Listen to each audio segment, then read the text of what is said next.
எப்படிங்க தேடுது? அது தேடுறதுலயும் அது முட்டை போட்டிருக்கணும். அது முட்டை இல்லைன்னா இந்த முட்டையை அக்செப்ட் பண்ணாது காக்கா. அது முட்டை போட்டிருக்கணுமா, அதுலயும் அது அடக்காட்டு இருக்கணும். அடக்காக்குற காக்கா முட்டையை விட்டு போவே போவாது. அப்போ அடை காக்கிற முட்டையும் இருக்கணும், காகமும் இருக்கக்கூடாது, அந்த கூட்டையும் கண்டுபிடிக்கணும். இத்தனையும் அந்த 1 மணி நேரத்தில் அந்த பறவை செய்யணும்.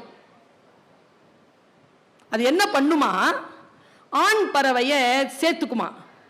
ஆண் பறவையை சேர்த்துக்கிட்டு அது போய் அந்த இடத்தை லொகேட் பண்ணிட்டு, ஆண் பறவை அந்த காகம் இருக்குல்ல, அந்த காகத்தை, அந்த பெண் காகத்தை சீண்டி அதை அந்த கூட்டுல இருந்து கிளப்பி தூரமா கொண்டு போகுமா. அதை தூரமா கொண்டு போற அந்த நிமிடங்கள் இருக்குல்ல, அந்த நிமிடங்களுக்குள்ள இந்த குயில் அந்த இடத்துல முட்டையிடுமா. கொஞ்சம் நினைச்சு பாருங்க.